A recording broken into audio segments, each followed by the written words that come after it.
And we're back. It's Talking Toku. After a month. I know, yeah. It's been a literal month since our last episode came out. Like, to the day, on the day we're recording this, August 26th, our last episode, our G-Fest recap episode, which, I mean, G-Fest itself feels like it's, you know, a year ago already for me. Yeah, that was July 26th that came out. So here we are, a month removed from that. But So on to season 4. Oh. Let's go. Are you keeping track of this, Brian? Are you actually keeping track? Okay, that's what I thought. But yes, it's Talking Toku, the only podcast where we talk about sci-fi monsters and dinosaur adventures. Yay, we're back. Yeah. It's good to be back. Yep. We're definitely talking about a sci-fi monster today. Oh boy, are we? Well, before we get into that, I wanna give a little bit of a lore dump as to why it took so long. Because, you know, most of the time I tell people that we're going on hiatus, but this one wasn't really an official hiatus. It was just the universe conspiring against us more so than anything. Specifically conspiring against me. Yes.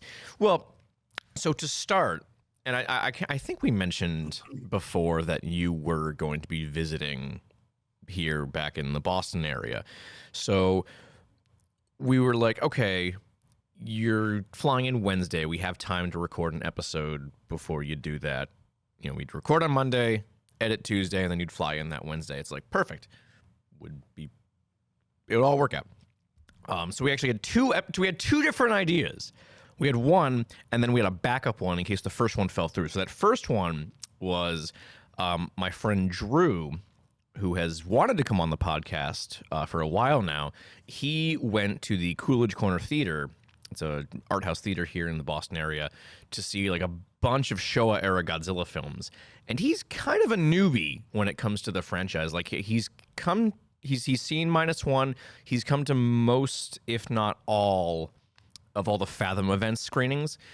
But all that Showa stuff, that was all new to him. He had never seen any Showa era films. So, and I think I've talked about like wanting to get like a newcomer's perspective on some of those films, just because, like, you know, it's just thought it would be an interesting perspective. So I invited him on, and he was kind of considering it, but ultimately he backed out. So I'm like, okay, that's okay, because we have a backup. And we'll get into this in our final segment. But Brian, you fulfilled your destiny. I did. You finally watched Gamera the Brave. I did it. I watched Gamera the Brave. So yeah, we can get into that later. But so the backup plan was for us to review Gamera the Brave. I watched it, and I was like, okay, we'll do it. And then I think when the day came, you like still had a shitload of packing you had to do, so we just didn't end up recording that week anyways. Yeah, because like we were leaving on, we actually left on Tuesday, like Tuesday night. Right. So Monday was like our only day to pack, because I basically was going to get out of work on Tuesday, and then we were immediately going to go to the airport. Gotcha. So yeah, we had no time to pack on Tuesday. At least I didn't. Right. Okay, that makes sense. I had to not. I literally did not have time to record. You had to make a necessary sacrifice. I actually still had packing to do on Tuesday. Oh God! After I got out of work, yeah. Yeesh. And so then you were here through the next Monday, so we didn't get to record then, obviously. I mean, I suppose we could have recorded here in person, but you were in New Hampshire, so like we kind of couldn't have anyways. So unless you wanted to make the drive all the way back down to Massachusetts, then back up to New Hampshire to be with your family, but that's a pain in the ass. I wasn't gonna make you do that. Just bring all the recording equipment with you up to New Hampshire, and we'll do it. We'll do it there. Inconvenience me instead of you. Yeah. So. Well, and that, but we had a plan, because the weekend you got back is when the movie that we're covering today was coming out, Alien Romulus. And we're all excited to do it. I was like, I don't know what we want to cover.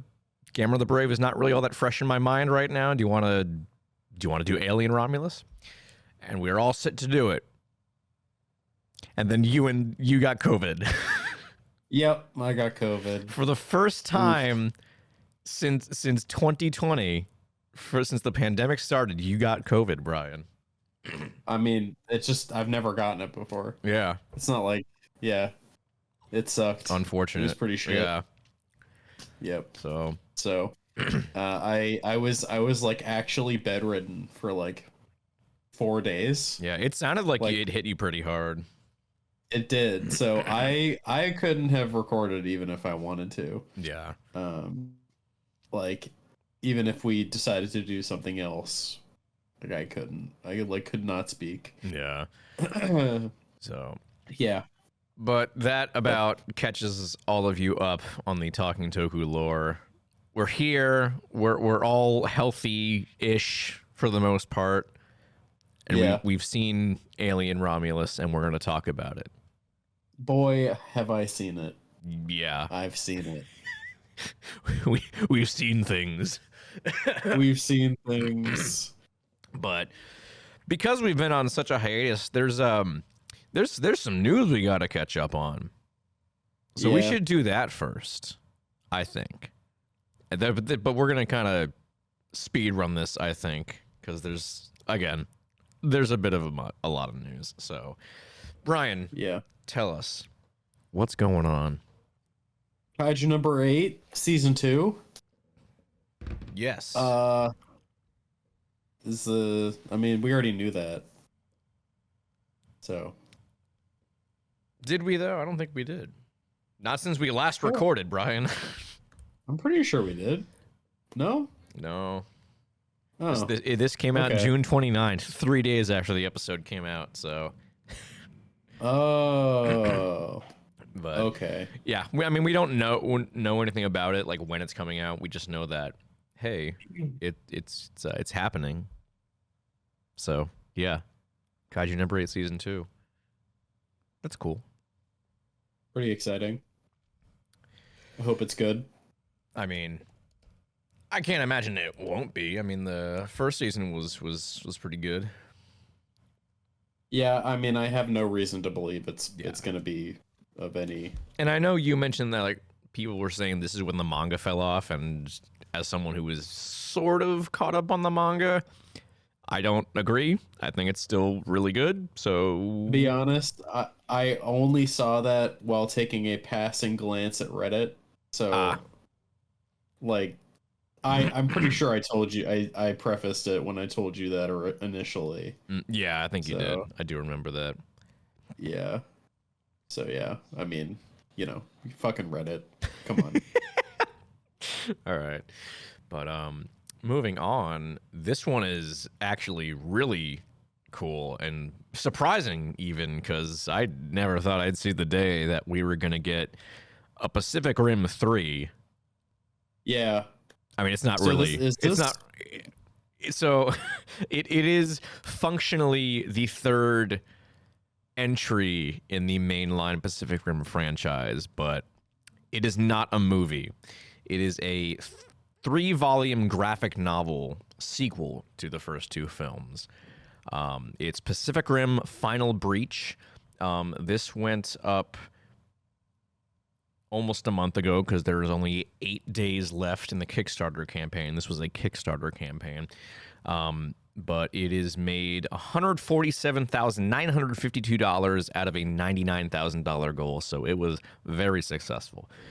So let me just read off the little synopsis here.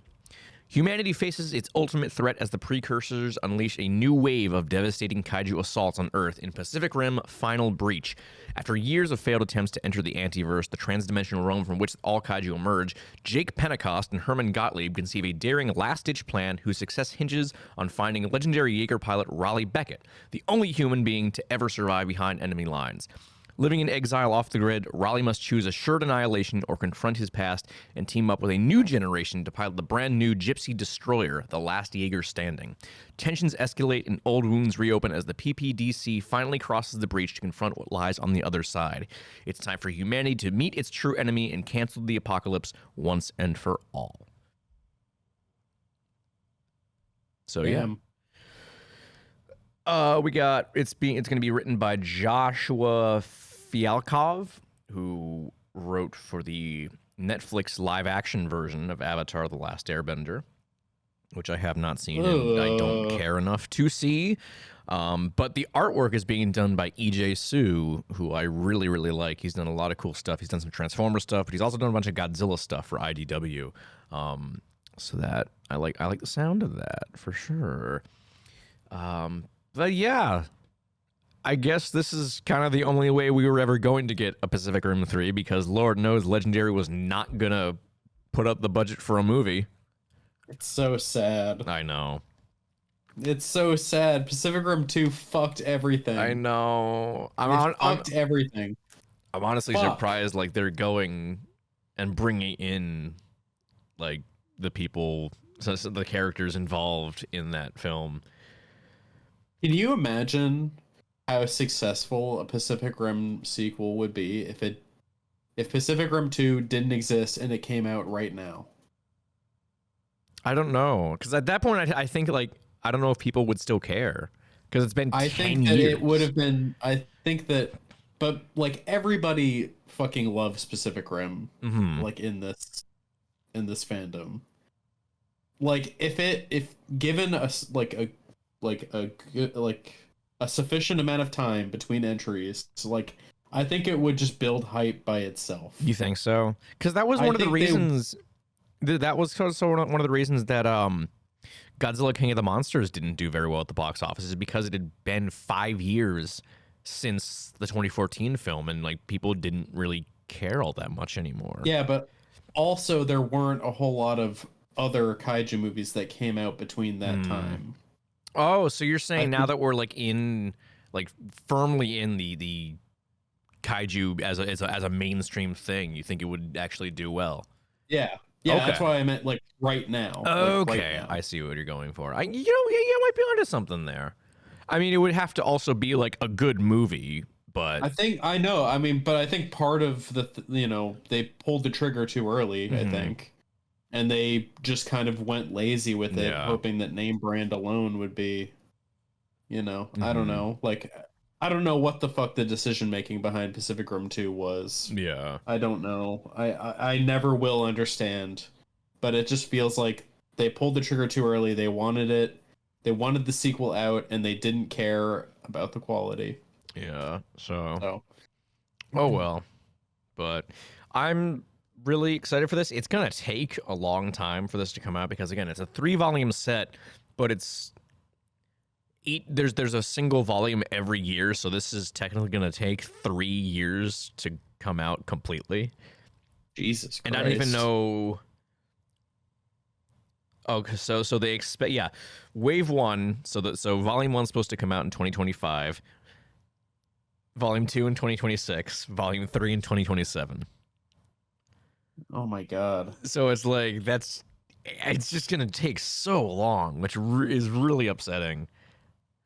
But people are gonna forget about it. I know, that's what I'm saying.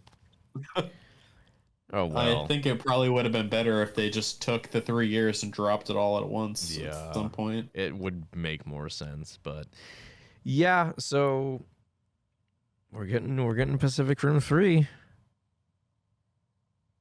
I mean, I'm excited. I'm always up for more Pacific Rim stuff, and if this is like I was gonna say it's the last thing we're gonna get, but like we have another news story isn't really the case. So, Anyways, we should move on. We still got a lot to get through. Yep.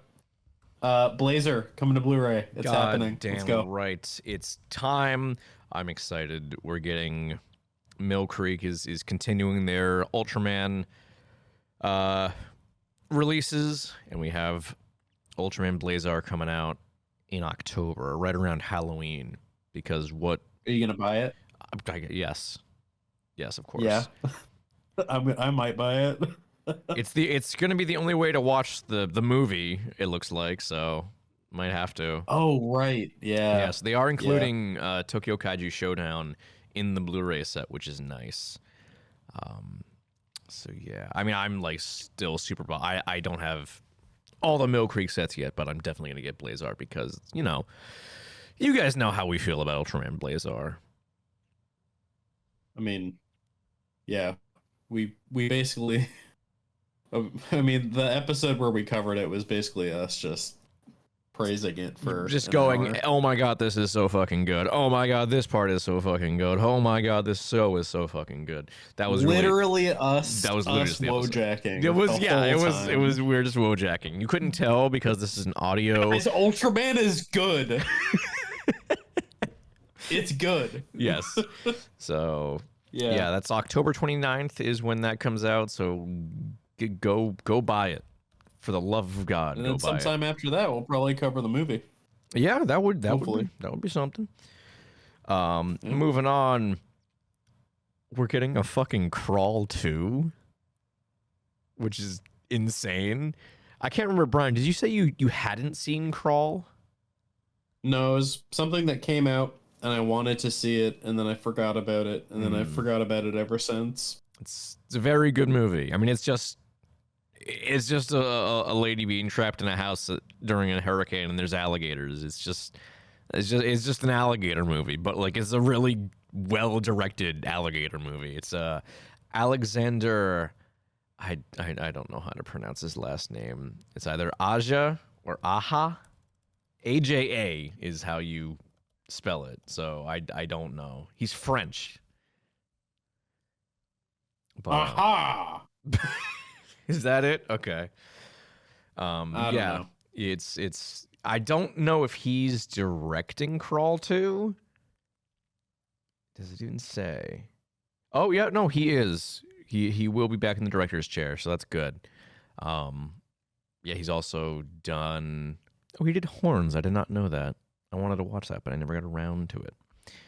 Is that the Wendigo movie? No, that's where Daniel Radcliffe is turning into a demon.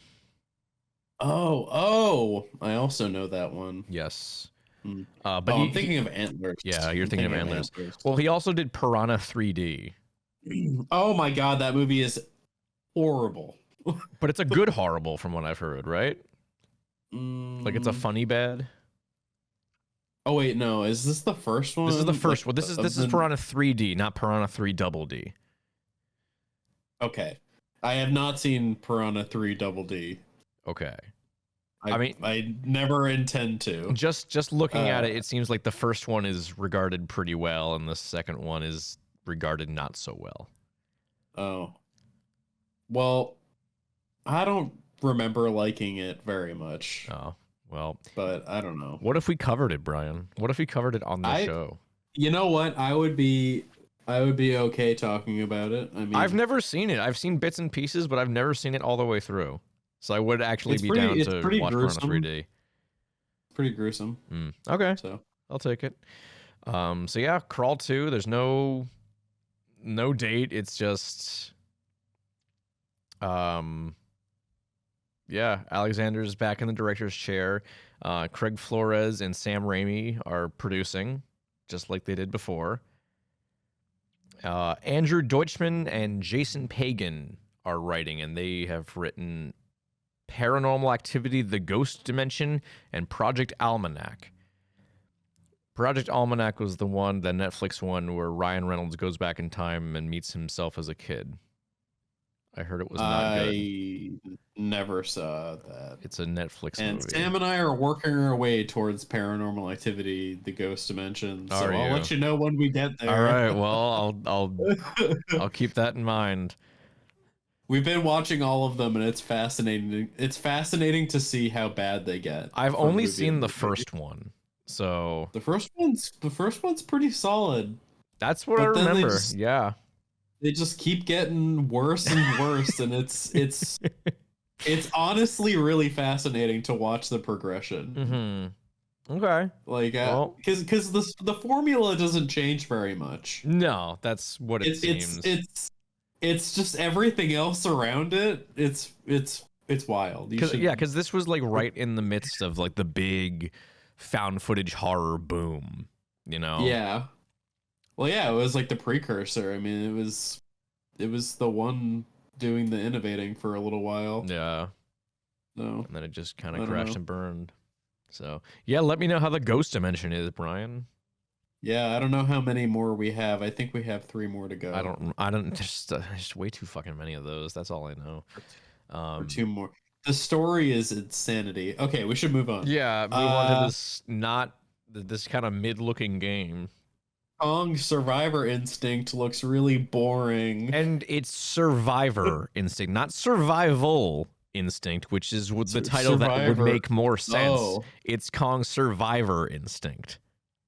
that's so stupid. It is. I don't really get it, but It looks really bad. the platformer from 7 levels that got announced like 3 years. I think it was like just after Godzilla vs Kong came out. There's a trailer. It's coming out this year. At some point, it's about a guy and he's looking for his daughter. And there's a big spider. It's Titanus Abaddon, who was one of the names on the board in Godzilla King of the Monsters that we never actually saw in the flesh. But it's a big spider, and it's honestly. And I wish we never did see it because it looks like shit. It's kind of ugly. It is kind of ugly, and I'm a little upset about it. But Yeah. whatever. I mean, I'm going to play it like just for curiosity's sake. The interesting probably thing is Alan Jonah is back in this apparently. The eco terrorist dude from King of the Monsters that Charles Dance played. He's apparently in this. I forgot about him Yeah, entirely. because they wasted him in that Wow. movie. Yeah, they really did. I don't know how you waste an actor like Charles Dance, but yeah. You could have So removed him from that movie and nothing would have changed. there's a new version of the Orca as well. Oh. Yeah. Oh, well, they showed it in the trailer a little bit. They did. But yeah, it looks kind of not great. It's the gameplay.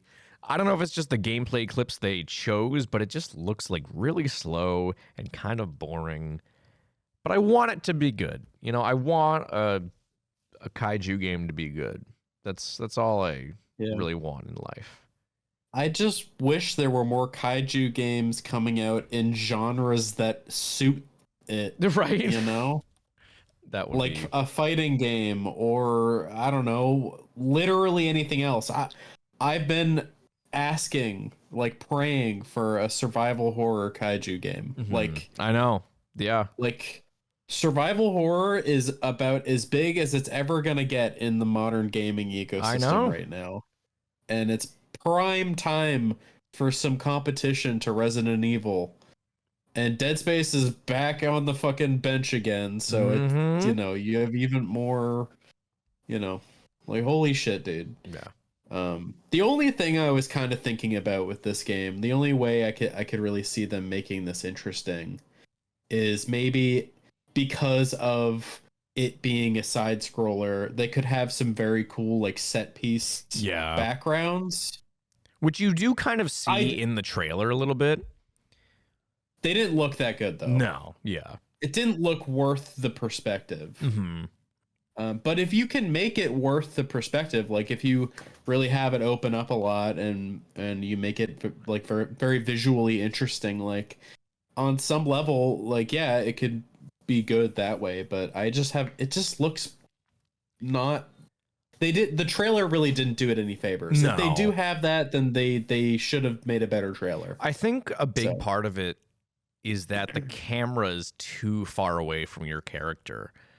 I think the sense of scale, you don't get as good a sense of scale with these creatures as you would if it was a little more intimate with the character. You know, otherwise it's just kind of like you're focusing too much on the action behind you and not enough on your actual character. If it was closer, you could focus on both, and then you'd get that sense of scale, and you'd be like, oh god, I have to run. I don't want to be eaten by this big spider thing. So I don't know. Again, I'll play it, and I will let you guys know. There probably won't be a review on it because I don't think Brian's gonna play it. But Probably not. Unless it's really good, and I'm like, Brian, you gotta play Kong Survivor Instinct. You know what, Dave? If you tell me it's really good and I should play it, I will probably play it. But Brian, I will take your word for it. I was peer pressuring you to play Skull Island: The Rise of Kong, or whatever the fucking Dave, game is. That is a game that is somehow worse than Gollum. No. All right. I'm not gonna waste my life playing that, even if it's just for like 5 minutes. Okay. Well, let's move on. We still got a lot to get through before we talk about Alien. Remember when I said there was more Pacific Rim coming other than Final Breach? Well, hey, it is. That's true. I wasn't lying. I was telling you the truth. Cool. We're getting a Pacific Rim prequel series, which is actually really interesting. Not a whole lot of details on this yet either. We know that Eric Heiserer, I think that's how you pronounce his name, Eric Heiserer, and Carmen Lewis are going to be developing. No name for it. It's just a Pacific Rim origin story series. I don't know if that means we're gonna see K-Day and like just the early days, because I mean I know there's a comic, Tales from Year Zero, that came out, I think, in conjunction with the first film. I don't know if it's going to kind of adapt that, which would be interesting to see, kind of like them coming together to form the PPDC, you know, experimenting with the Jaeger technology and all that stuff. I think that would be really cool. I don't know if that's what they're going to do with it. Hope it is. I will say the Variety article that I'm looking at is showing some of Eric Heiserer's resume, and it's a little all over the place. Let's say. How so? So it starts off with the peak, right? He was nominated for an Academy Award for Best Adapted Screenplay for Arrival, which is a phenomenal movie. I love Arrival. Arrival is a really good movie. But he also wrote Bird Box, which is not great. Ooh. Stinky.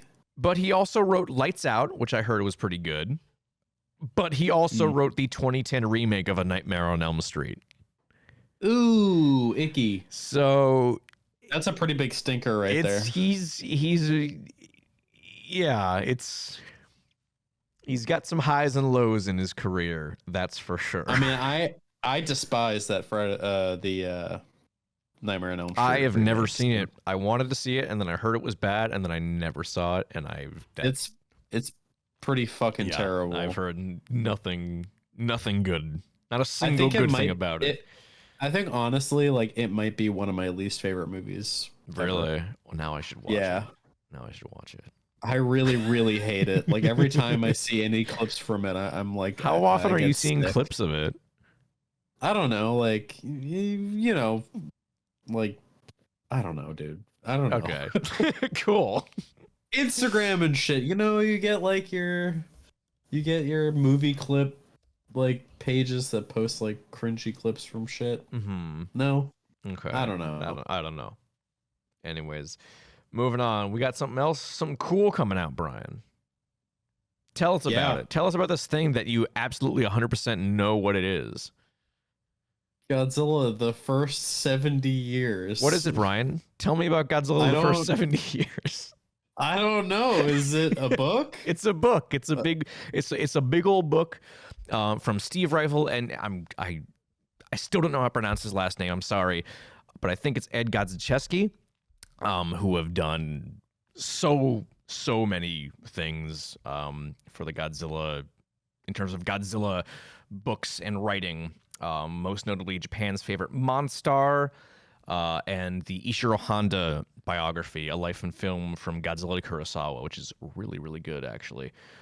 So they're doing a new. This is a big hardcover coffee table book that is covering, as the title suggests, the first 70 years of Godzilla's history.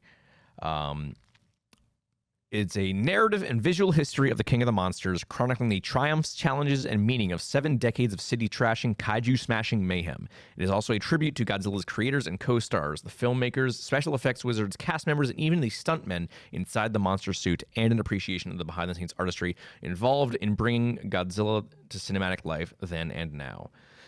Exclusive behind-the-scenes photography, production materials, posters, lobby cards, and collectibles will illustrate this overview of the Showa era, Heisei era, including the 98 film, the Millennium series, Legendaries Monsterverse, and the Reiwa era, including the 2023 box office phenomenon Godzilla -1. Extensive visuals detail the different evolutions of kaiju design, as well as profile the creative contribution and SFX developments across 7 decades of filmmaking and innovation. So that is coming out in July of next year. And it's gonna be a phenomenal book. Like, just knowing the from Rifle and Gajacheski, their stuff is always good.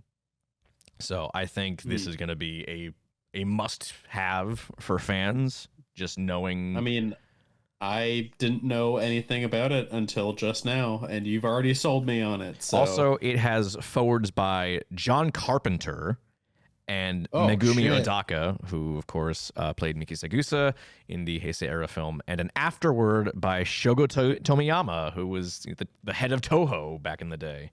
So, yeah, this, like I said, this is going to be a must-have item for Godzilla fans. And I know you have a coffee table right in your apartment, Brian, that's just itching to have a big old Godzilla book on it. I sure do have a big old coffee table. It is a pretty cool coffee table. So, yeah, I like it. Be sure to grab that when it comes out. I'm going to. Is there a price? How much is it? I don't think there's a.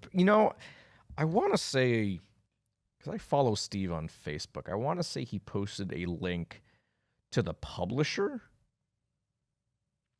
and that might have had a price on there somewhere. Or I'll look it up some other time. It's fine. Maybe not. Wait, what the fuck? Ugh.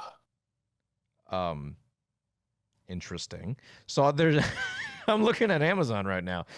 There's no price for the physical copy, but there's a price for the Kindle copy, which is $30. That's very strange. I don't really know why. Okay, so the hard copy is $75. Damn, that's a lot, but it's a big book. It's coffee table books tend to be pretty expensive. So $75, that's not bad for a big book like that. And from what I've heard from like behind the scenes, there's like pictures and stuff in here that have like no one has seen before. That yeah. So I think it's gonna be worth it. Cool. All right. Hey, new Gigabash DLC. Let's fucking go, dude. We don't know anything about this either. It didn't get announced. It was mostly just a tease saying, hey, we're doing new DLC.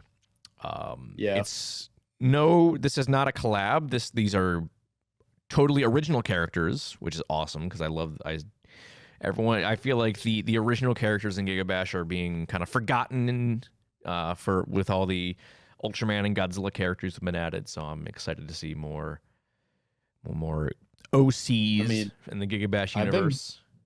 I've been playing Gigabash recently, and I've only really been using the original characters. Okay, all right. But yeah, I think we're gonna find out more about this tomorrow. The trailer is tomorrow night, so it sucks that we're recording this before that comes out. But the teaser they posted is a cat, and there's fire behind the cat. So maybe it'll be a giant cat. I hope it's a giant cat. That'd be pretty fucking cool. Yeah, that would be pretty awesome. So we'll see about that. But I'm excited for that because fucking love Gigabash. Yeah, Gigabash rocks. Final thing. One last news before we talk about Alien. There is an Ishiro Honda documentary coming out, and it's Ishiro Honda Memoirs of a Film Director. It's directed by Jonathan Belez. I don't know if that's how you pronounce his last name. I recognize his name, but I don't recognize anything he's done.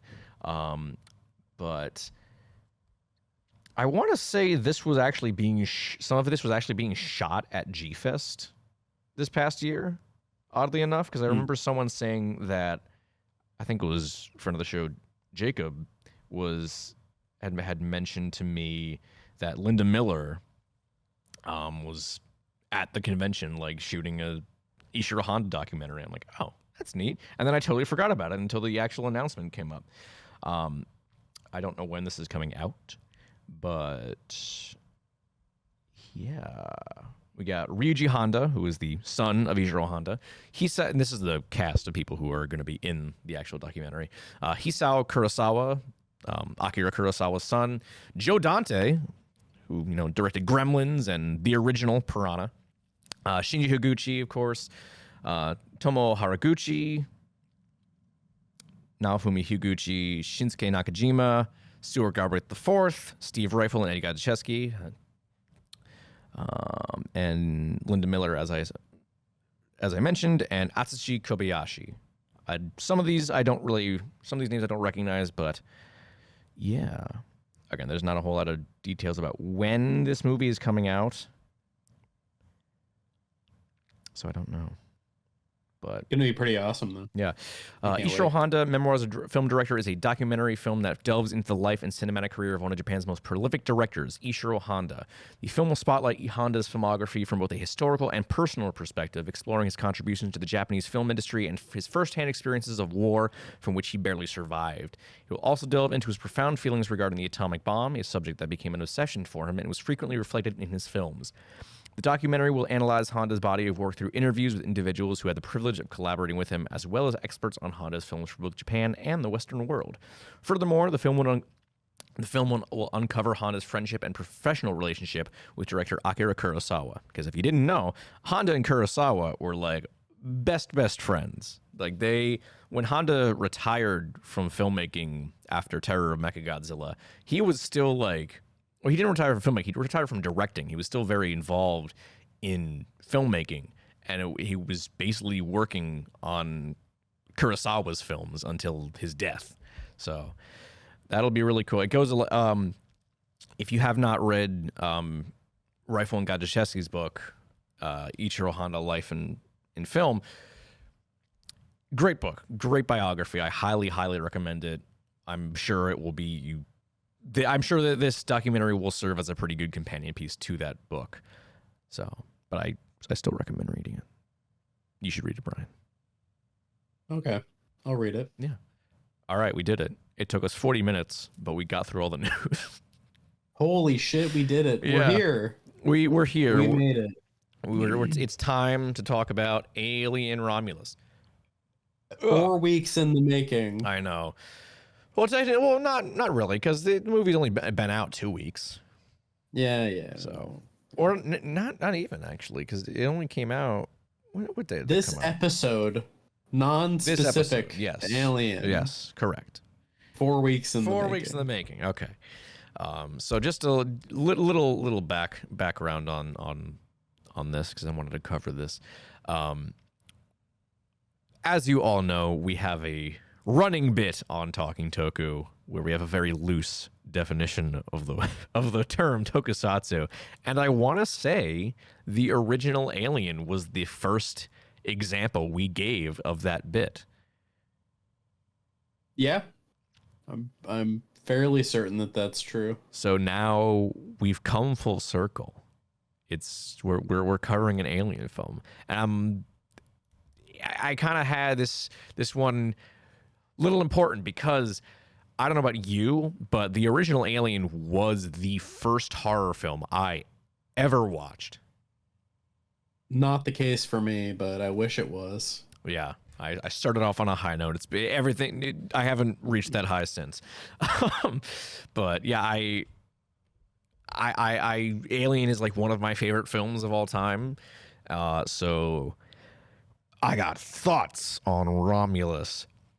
So with that in mind, let's just get right into it. And I'm actually going to say this right off the bat: full spoilers for Alien Romulus. So if you haven't seen Alien Romulus, go see it. Full spoilers. Full spoilers. Yep. Right off the bat, how are you feeling coming out of this, Brian? Because you just saw it yesterday. I saw it opening weekend, so it's a little fresher in your mind. I did see it just yesterday, and I really liked it. Okay. Like a surprising amount. I was pretty confident that it was going to be good. Mm-hmm. Because the marketing was very confident. The marketing was very confident. Yes. Like, we believe in this movie. But I thought it was going to be like pretty good and I was going to be happy with it. But I liked it a lot. It put a big old smile on my face. That's good. All right, I'm glad. The only thing I will just get out of the way in saying is that I definitely felt the big bad mouse in there. It definitely, there was definitely some Disney DNA in there. And that's one of the issues I have with it. Assuming we're talking about the same things in regards to that. Yeah, we'll get to it. We'll get to it. So I think I've talked about this before.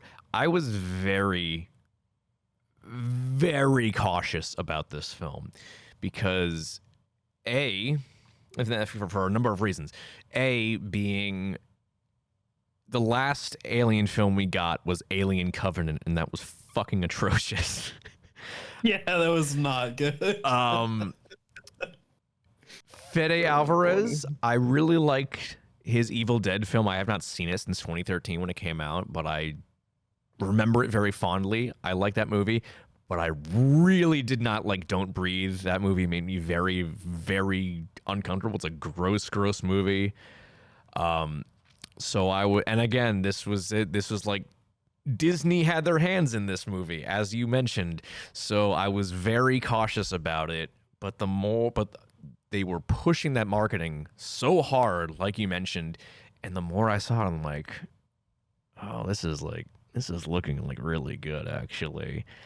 And they kept saying the right things. Like Fede kept saying, like, if we could do it with practical effects, then we did it with practical effects. I'm like, okay, you're speaking my language, Mr. Alvarez. I like where you're going with this. Mm-hmm. And then when I came out of it, I was kind of like, I wasn't disappointed. I think I felt more... I was still weirdly cautious about it. Like, I still wasn't sure how to feel. And even now, like 2 weeks later, I'm still like, I think I liked it. So, yeah, I'm sort of middle of the road on it, I think. I definitely enjoyed my time with it. And again, we're going to get into it very shortly, but this is just the general thoughts here. So, yeah, I give it, I think, like 3.5 stars when I reviewed it. Out of 5? Out of 5, yeah. Okay. That's kind of where I ended up. I mean, that's basically where I settled on it. I think I gave it like a 7 out of 10. Okay, all right. Basically the same thing. But you know what? I remember Alien Covenant pretty clearly, and I fucking hated that movie. So, like, this was like crack to me. Like, all right. It was, and like, yeah, that might not be the best way to like judge this movie. Mm-hmm. But like, man, I love Alien, dude. This movie reminded me that I like Alien. Dude, honestly. So before this came out, I was trying to go through all the films again, and I probably could have if I hadn't also tried to go through the Predator movies as well, because the Alien versus Predator movies. If I'd just gone for the Alien, I probably would have been fine, but I wanted to go. Listen, I will take any excuse to rewatch the original Predator. All right. Don't fucking judge me. Don't fucking judge Fantastic. me. So no one should be judging you. So I was watching both Alien and Predator. And I don't remember the last time I'd watched the original Alien. But this time around, I was like, holy shit, this movie's fucking good, dude. And like, obviously, like, I've been under that impression for years since I first watched it, but like, God, the original Alien's just real good, man. And it just, it really hit home. And the more I watched them, the more I was getting excited for this. So I definitely get where you're coming from. Like, and now I'm reading some of the comics. I'm heavily considering finally going all the way through Alien Isolation. You should. I literally, before we started recording, I was sitting in here with Sam and I was like looking through the Steam page for Alien Isolation. Really? Because I want to play it again. And like, I don't have my copy because I gave it to my brother. Mm-hmm. So I don't. I would have to buy it again.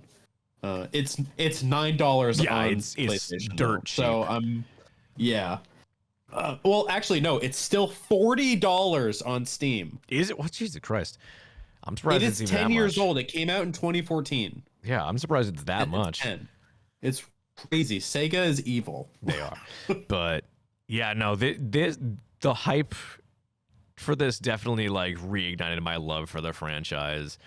But yeah, I don't know. Like, where do we want to go from here, Brian? Should we just start going into? I mean, just say quick. I mean, what the plot beats. I mean, we can just go through the movie real quick. Yeah. So we got our cast. Oh, so I actually learned about this earlier today, and it's funny because we talked about Pacific Rim Uprising. You didn't think we were going to talk about Pacific Rim Uprising again in this episode, did you, Brian? No, oh my God! I just realized that the main actress was in it. Yep, she was Amara. She was Amara. That was her first Hollywood role. Was in Pacific Rim Uprising. Kaylee Spaney. Well, it's really good. I'm glad to know that it didn't keep her down because she did pretty good in this. She did really well. And so the characters are one of my biggest problems in this film. I really like Rain, and I really like Andy. Holy fuck, David Johnson. Holy fuck, dude. He is so good in this. Oh my God. Yeah.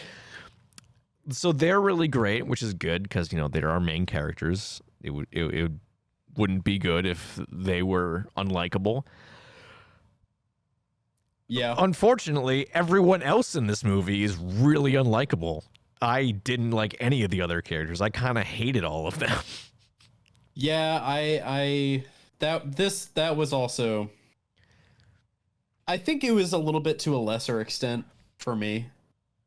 And I can get into why. Okay. But I mean, I think it would be better if we did a little overview of the movie before I tell you why. Yeah, so we'll get back to that. So we have Rain and Andy, our two main characters. They're living on this absolute shithole of a planet. Oh my God, it's fucking horrible. Just a terrible place.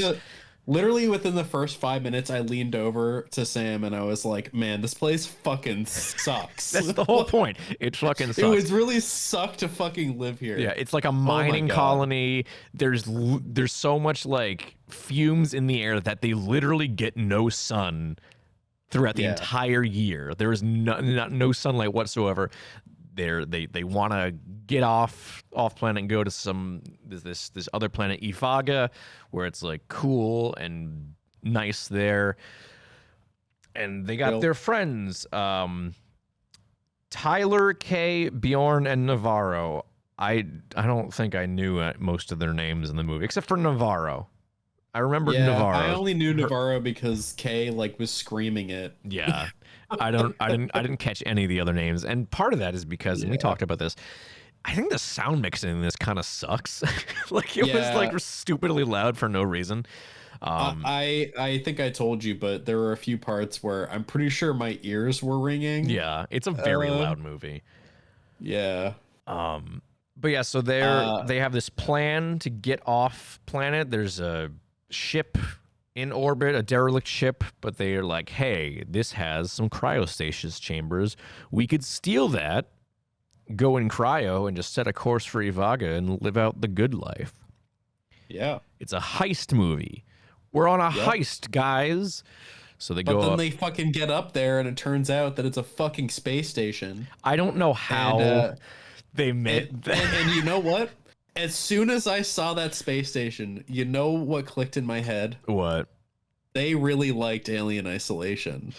Fede Álvarez said specifically, like, Isolation was Yeah. a big inspiration for the film, and you could really feel it. He took Isolation and he's like, all right, I'm gonna put it in this movie. Yeah. Well, because the space station was like 1-to-1. They even have the phones. I saw the phones. He mentioned something about the phones. He said, like, whenever there's like a big spooky set piece happening, there's always a phone in shot because those are the save points in the game. And like that's clever. I like that. That is such a specific reference. It is. It really is. Because like I'm sure he has to know that not a lot of people have played through Alien Isolation. It did not sell very well. Really?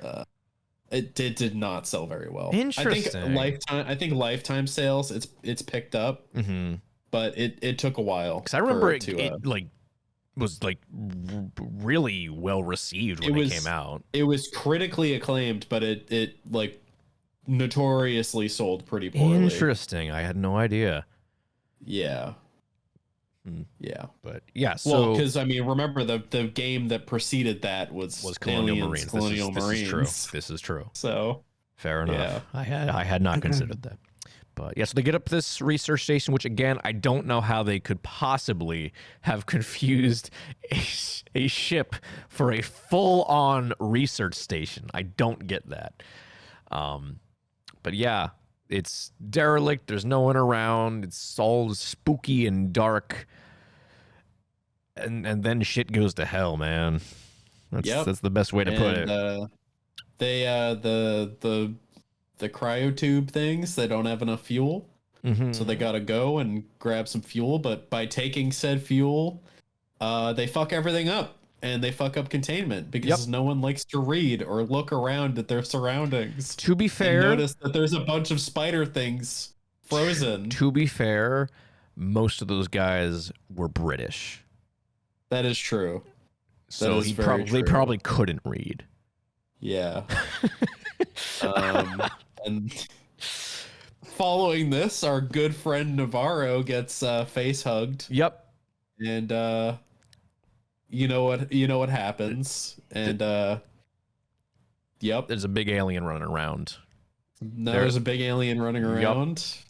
So yeah, I mean that's basically the progression of the movie. Pretty much, yeah.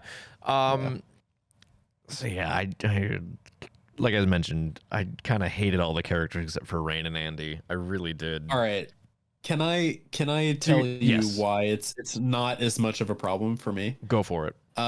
And I guess I am like the resident bad character apologist because I don't mind the Godzilla 2014 characters all that much. But from like my point of view, I think there is real value in like showing where a character lives and how shitty it is, and just give like automatically like it automatically like makes me care just a little bit about them because of how shitty where they live is. And man, that mining colony is just, oh my god, it's horrible. Like it's kind of something that I feel like the Alien franchise could actually explore more of. I know there's always been like the theme of like the, you know, big bad evil corporation who controls everybody, but like man, it was so down to the person shitty at the beginning of the movie, showing the planet that they live on. And like I love seeing this like horrible like techno mega corporation future, and like I just automatically feel bad for like everybody who lives in that shithole. So I kind of gave them a pass because of that. They didn't annoy me as hard, I guess. See, I know why you probably hate them, especially the guy. Bjorn fucking sucks. Yeah, Bjorn. Terrible, he was terrible a real person. asshole. Everyone else though was everyone else though was like pretty passable, if not, you know. Kay was the only one I like didn't hate really. Like she was all right. She didn't really do much until the very end, anyways. But yeah, she was kind of non-important to the plot until like the very end. What you mentioned about like showing how shitty their situation is, like that.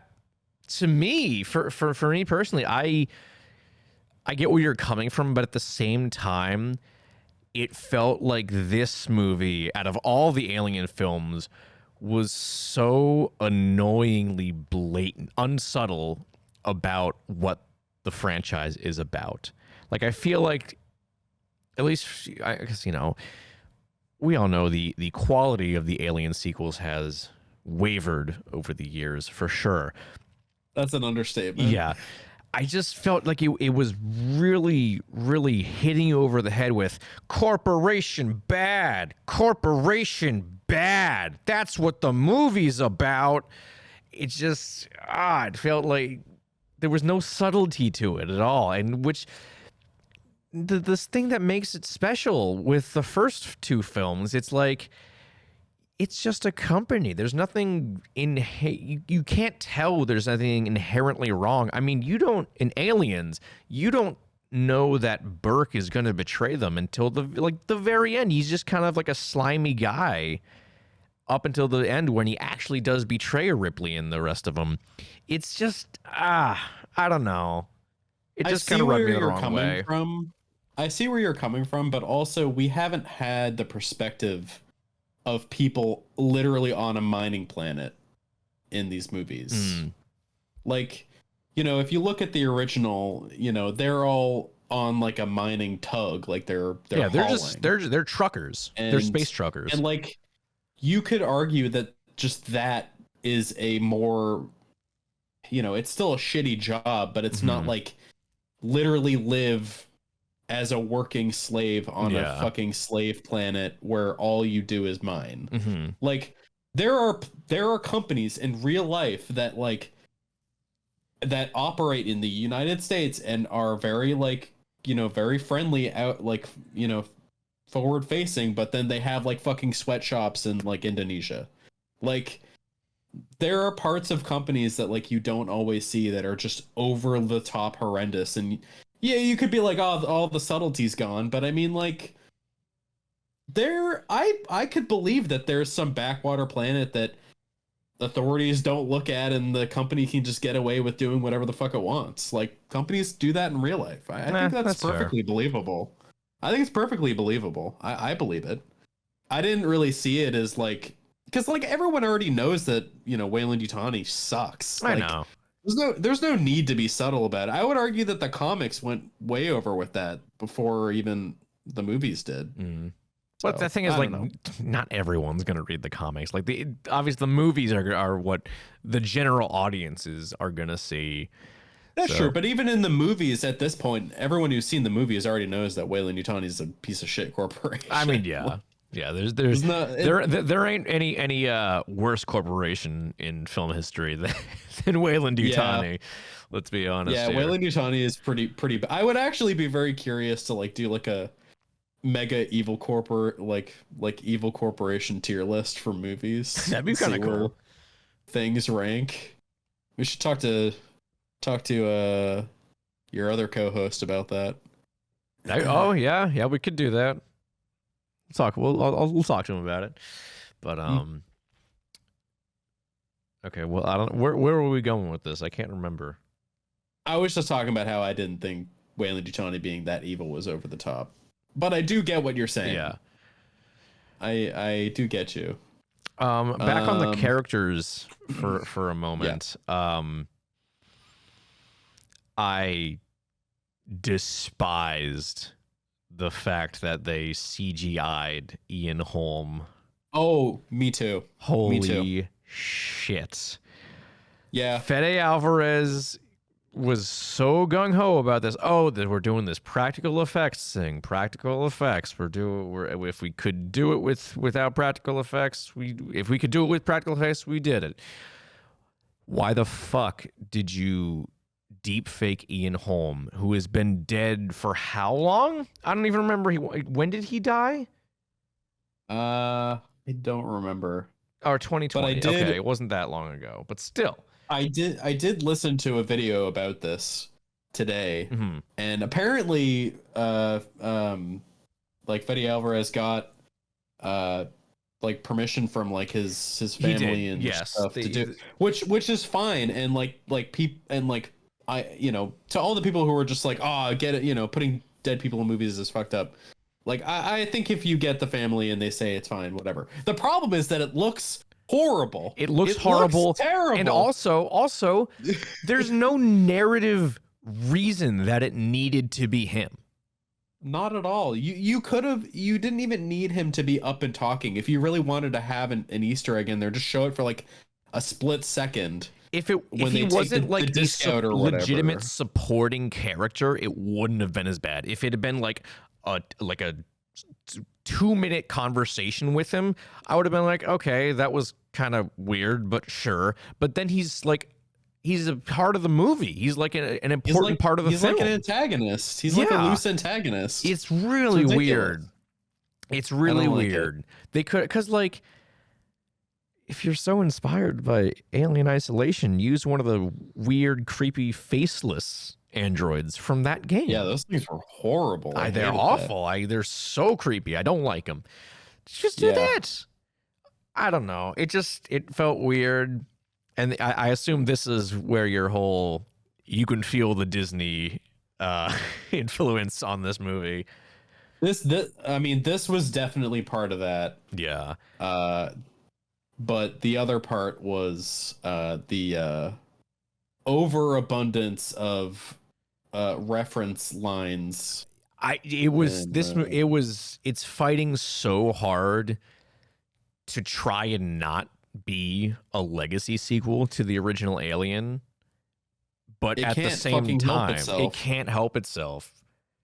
I rolled my eyes so fucking hard near the end when Andy's like, "Get away from her, you bitch." I'm like, yeah, okay, what does that mean for anyone? What's the point of him saying that?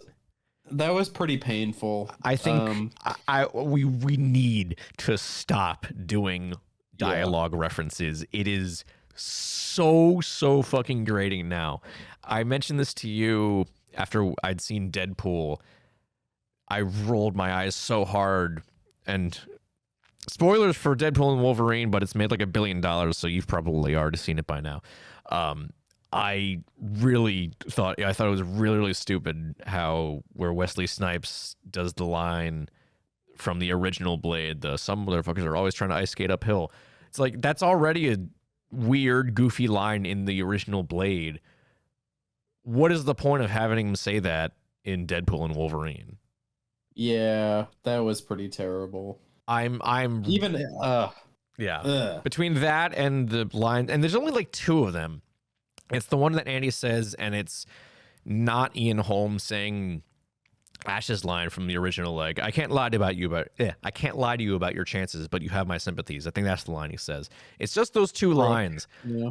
But it's so annoying. It feels so out of place. No, there's more. There's another one. Is there more? Yeah, there's the it's like the line from Aliens where he's like, I'm not a robot, like I'm an artificial human or whatever. I prefer the term artificial human. Oh, yeah. I don't know. Yeah, that one. That I caught that one immediately, and I was I hope this doesn't continue. And then it And did. then it did. It did. I you know what? If you got to throw one line in there, it's fine. But I draw the line at 3. Yeah. 3 big ones. Yeah. Like no. It's- Like the first one, the I prefer artificial human one, like yeah, okay. That one is like more low key. Like it's okay. Yeah, because I didn't catch it. It was subtle enough that I didn't catch it. But the get away from her, you bitch one was just That really, oh, that was I'm bad. tired of it. I that is when I saw the visage of the mouse. That's Yeah. when I saw it. It's- I was like, fuck, It's this is so Disney coded. So self-indulgent. I hate Yeah. how it feels that it's trying not to be a legacy sequel, but it still is acting like one. It's really Yeah. frustrating. Yeah. You know what I like, oh my gosh, I just forgot what I was gonna say. I'm so annoyed by it. Whatever. I forgot. Okay. I'll cut that out then, Brian. How about that? Yeah. That's so annoying. I had something in my head I was gonna say. Just cut this out. Okay. Hey, you know what was cool, Brian?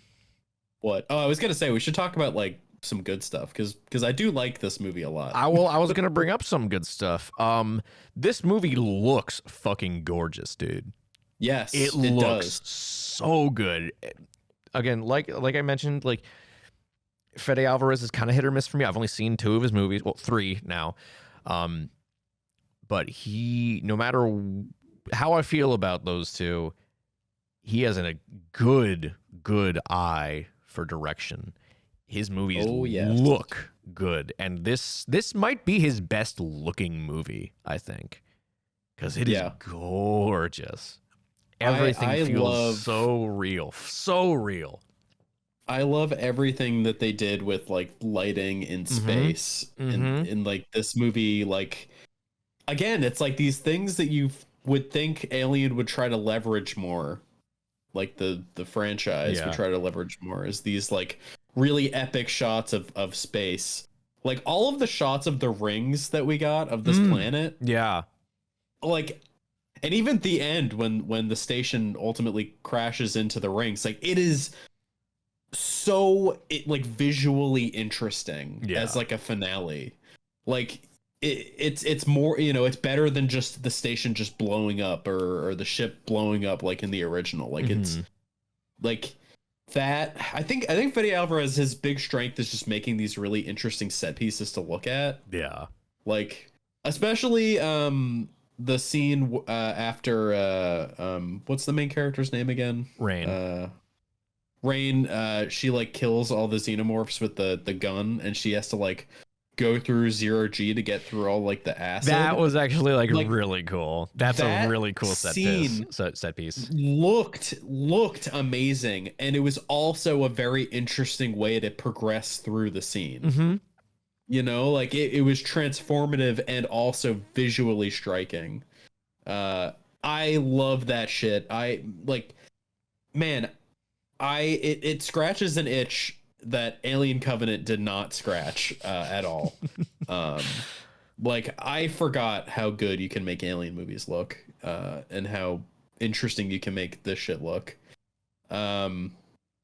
But yeah, like all the shots of space, even the like right at the beginning of the movie where you had like the Weyland-Yutani probe coming out to grab the fossilized big chap or whatever. Yeah.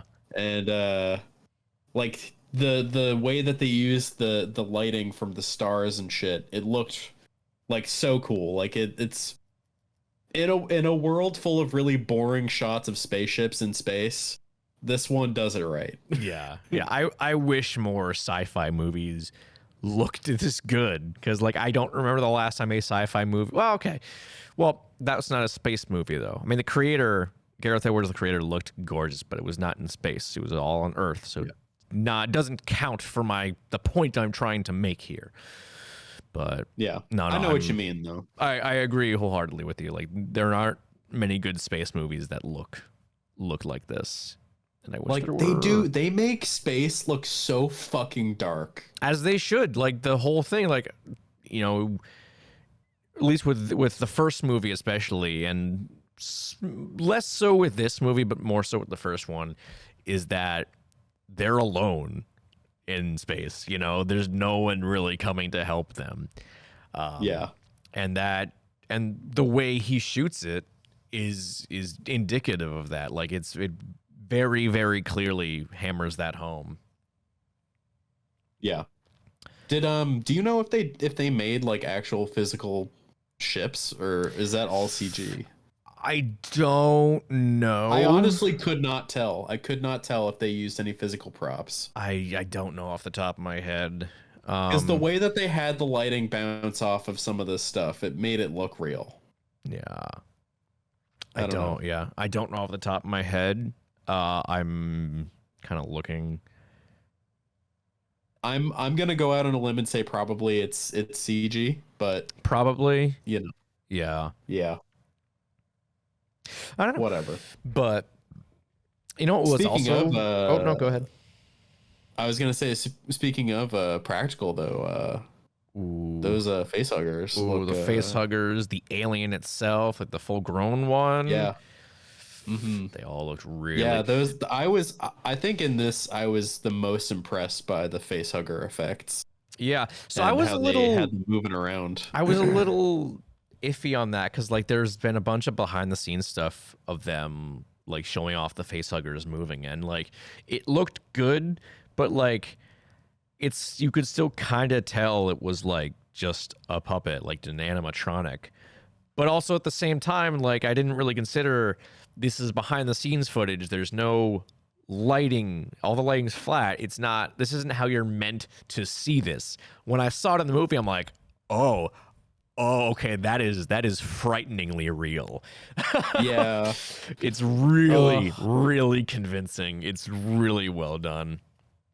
You know the scene where they have to go through that corridor after they heat up the room. Yes. To, like, yes. So that was the first scene I have ever seen in like an alien movie where it's just like thinking, could I do this? Probably not. I would fucking shriek in terror as soon as I even got close to one of these things. Honestly, it's funny that this is totally unrelated, but I saw this tweet the other day, and I can't remember the exact wording of it, but it was basically like all these people. If you're ever asked the question, could I survive a xenomorph, and your answer is anything but absolutely not, you're a fucking liar. Yeah, I definitely would not be able to survive. But I mean, like you know, there's a chance you could sneak by if you just keep it cool. But like, you can't. How are you gonna keep your cool in that situation? I would fucking panic. Like, yeah, I already hate huge spiders, and these are basically like gargantuan spiders like that attach to your face.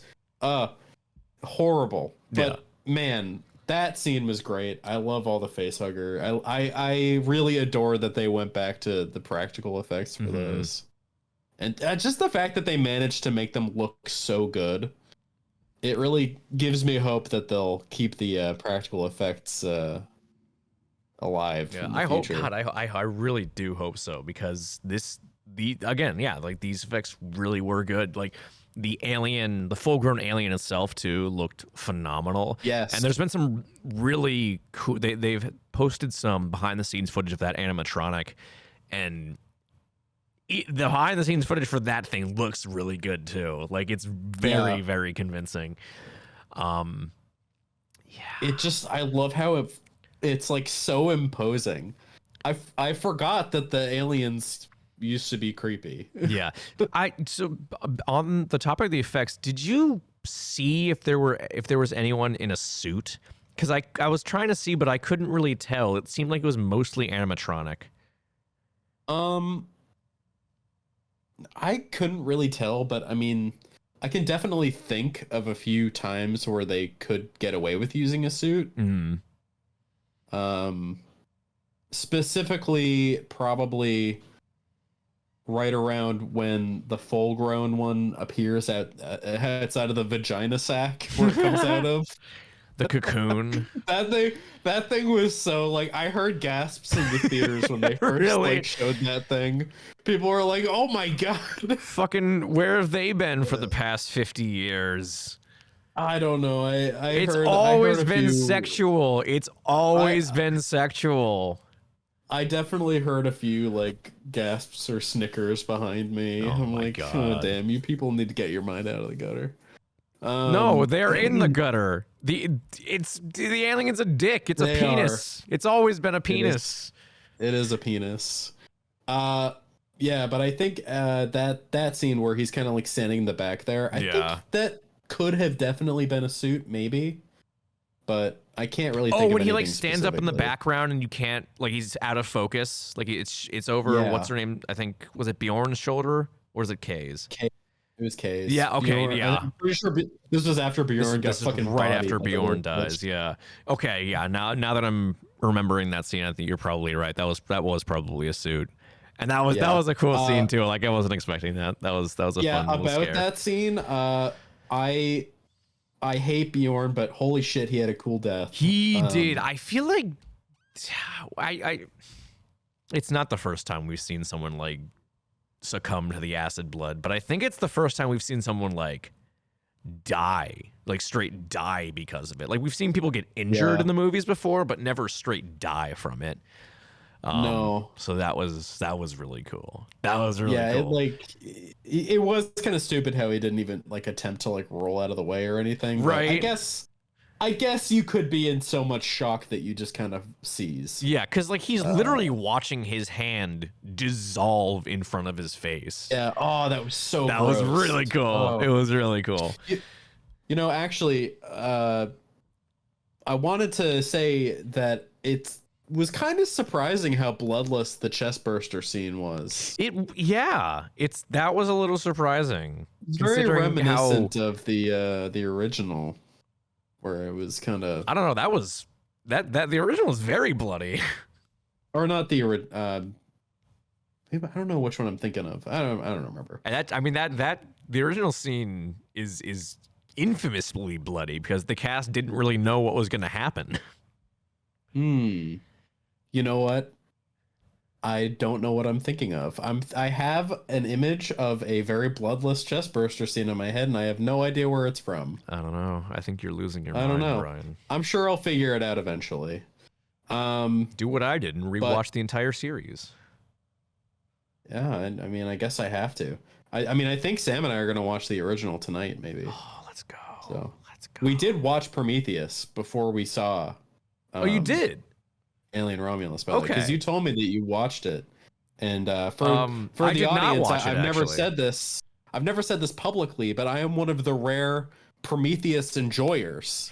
Really? I will defend that. I will defend that movie. I like Prometheus. Well, here's the question: did you always like Prometheus? I think I have grown fonder of it as time has gone on. Okay. I don't think I've ever disliked it like most people did, but I have.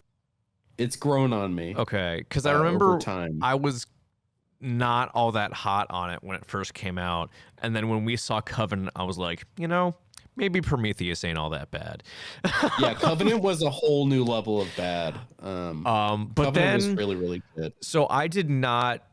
I don't know where you got that from, Brian, because I did not end up watching Prometheus before I saw Romulus. Oh, I only got up I thought you through. did. No, I just rewatched Prometheus 2 days ago. Oh, you know what? Maybe it's because I You saw Romulus. I saw Romulus. Okay. So All you right. told me that you watched. Yes. Yeah, well, you told me you watched it, so I wanted to rewatch. Okay. It, basically. All right. Yeah. Good. Well, and we've been kind of avoiding the big thing, the big elephant in the room, the big gross freak in the room. That is exactly what I described it as a big gross He's freak. a big gross freak. We can It talk is about disgusting. that. It's Oh my probably a God. good thing that you watched Prometheus before seeing this movie, Brian, because I had no idea that Prometheus would be required viewing. right? Almost. I don't think anyone did. Like, I kept I'm kind of seeing- glad that we did watch it, actually. Yeah. So it's interesting because I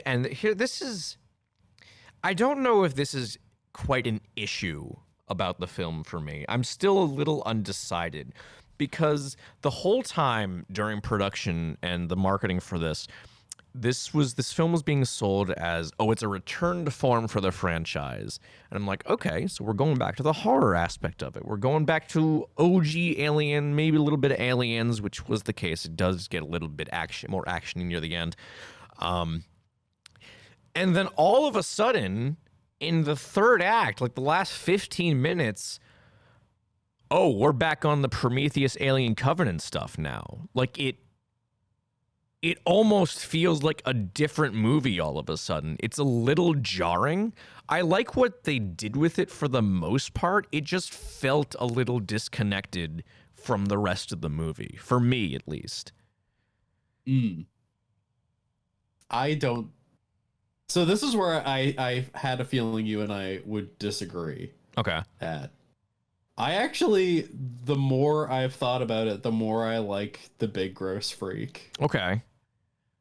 Well, hold on. I mean, the biggest... Should we explain what the big gross freak is, or are we just gonna continue referring to it as the big gross freak with no extra context?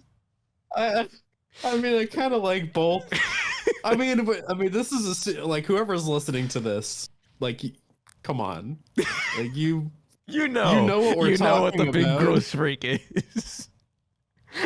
But if you haven't seen the movie, then I don't want you to know what the big gross freak is. That's true. But if you haven't seen the movie, then like, why are you still listening this far in? You should have stopped a while ago, right before we said we were gonna go into full spoilers.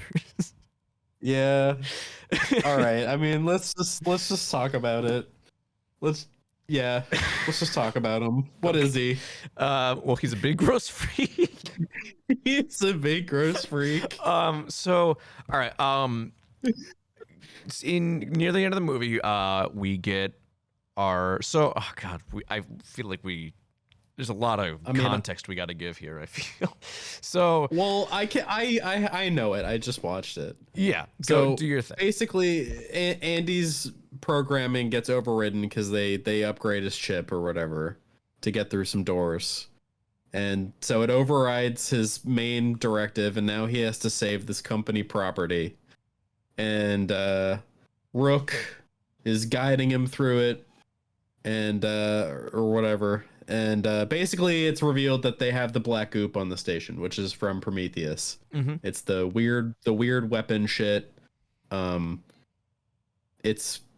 Apparently they managed to like synthesize it out of the aliens or something, and they're like, here, you should take this to the planet. Company's gonna come for it. It's gonna make humans real good at space travel, maybe. So then they go.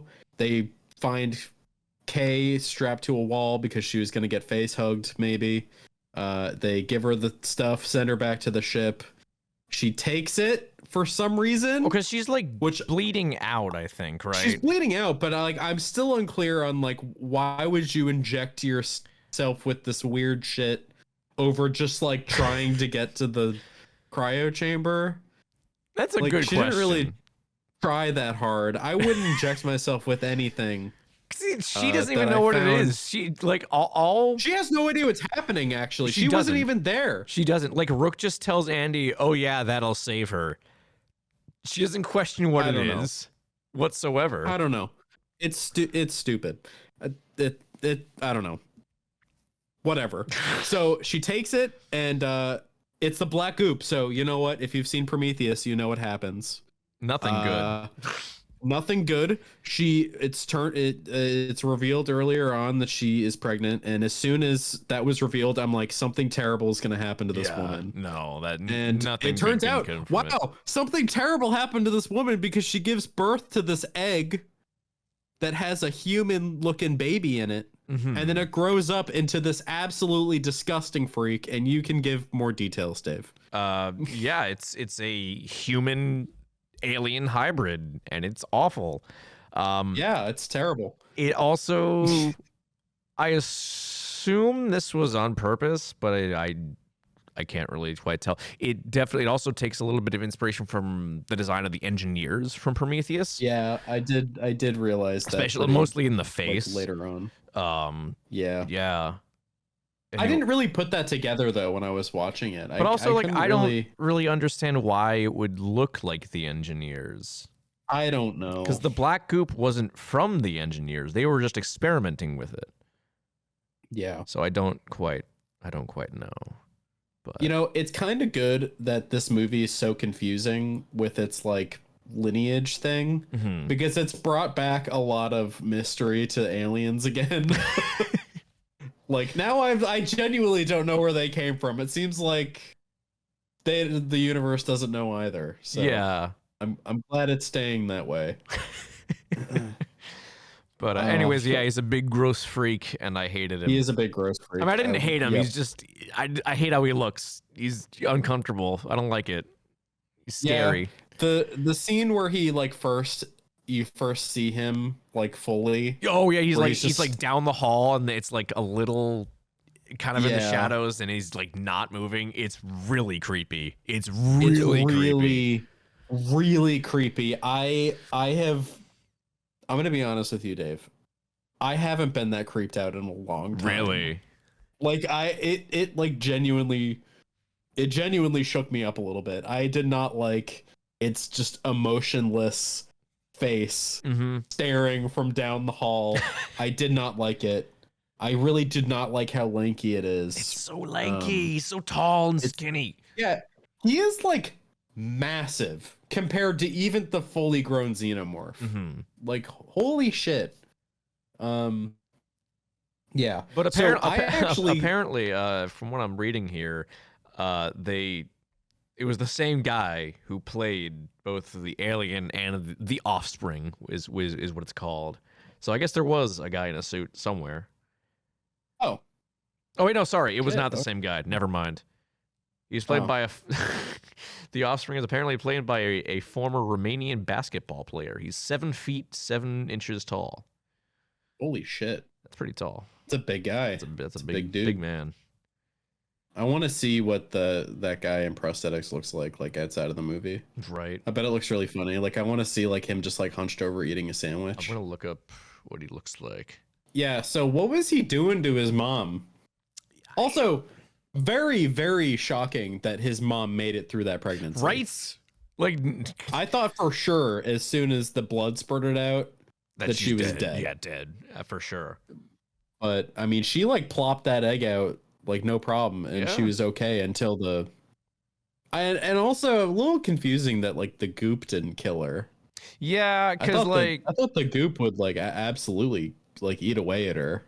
Yeah, because Holloway, who the guy in Prometheus who's exposed to the goop, he died like really horribly. Yeah, he died in like 20 minutes trying to get back to the space state or the spaceship. Granted, what actually killed him was being set ablaze with a flamethrower, but I'm sure he would have died had had that not been the case. Yeah. Well, also, I mean, I guess this pathogen is like not the same one that they found in the vases. Yeah, I guess them. I think they refined it or something. I don't know. It's still didn't do a whole lot to that, but you know. Yeah. But that being said, fucking shout out to Isabella Merced, man. Like she was good. Yeah. And I was also not aware of this until after I saw the movie. She's Dora.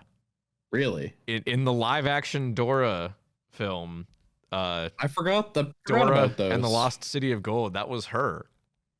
I forgot about those. Wow. Oh my God, Brian. What? She was also in Madam Web. Oh wow. Wow. She's had one of the greatest movies of our generation. Really Madam was. Web. Oh, she's gonna be in Superman next year too. That's cool. All right, good for her. She's getting work. I mean, she's in Madam Web, but you know. Anyways, but yeah, Isabella Merced. She's really great in this. So, how do you feel about the Prometheus connections being back? Are you? again, like I said, it felt a little jarring, but I think I did like how they implemented it. Like I thought it was because you watch Prometheus, and having also just rewatched Prometheus a couple of days ago, it doesn't really work all that well as an Alien prequel. Yeah, it does because not. like you change all you got to do, you change the name of the corporation, just change it from Wayland, and change the design of the engineers. It's just any old run-of-the-mill sci-fi movie. There's no connection to Alien whatsoever. Except arguably the Deacon, but Apparently the Deacon is like its own fucking thing. yeah, it's like a sidestep from Xenomorph. Yeah, I know that's got some really weird lore behind it that I don't know off the top of my head, and I don't care enough to go searching for it. Yeah. But anyways, I have not yet to rewatch Covenant. I'm getting there. So I don't really know how well that fits in. But my point is, there was still a lot to go between Covenant and the original Alien. And granted, in Romulus here, we are now past the original Alien. But I do think they implemented it pretty well to have it be more of a fluid line between those films. I think it worked pretty well for what they were trying to accomplish, to connect those films with the original series. So, I mean, I think I liked it. It definitely made me appreciate Prometheus a little more. Again, maybe not so much Covenant, and we're gonna see how Covenant holds up whenever I inevitably rewatch it. Yeah, I think I'm still just gonna count Covenant as non-canon in my own head. Well, I hate to tell you, but I don't think that's the case. I know, it's still canon. Yeah, so I don't know. Yeah, it definitely gave me more appreciation for Prometheus. When I rewatched Prometheus the other day, I definitely enjoyed it a lot more than I remember doing back in 2012. So the biggest problem with Prometheus will always be its characters. The characters are just fucking horrible. I don't know. I like Shaw. I like Holloway. Well, let me rephrase. Mm-hmm. What the characters do. They're stupid. They're stupid. They're all like, their decision making is just not consistent with their character. They're not smart for scientists. Yeah, I will give you that for sure. That will forever be my problem with that movie. Mm-hmm. But other than that, I enjoy it, and I like the weird, like, kind of, the big question movies where it's just like trying to find our creators or whatever. Yeah. Like, I enjoy that. But I'm kind of on the same page with you. Like, I have my own kind of headcanon as to where things kind of are. Like, I think, like, I like the black goop kind of just being like this disease that turns stuff into aliens. Mm-hmm. It seems like everything that the black goo touches, it just makes it into a xenomorph, basically. Yeah. And like, I think that's cool. It's just like an alien disease, and like, who knows where the fuck it came from. Like, I think that's cool. I think there's still some mystique left in the universe, and I like that.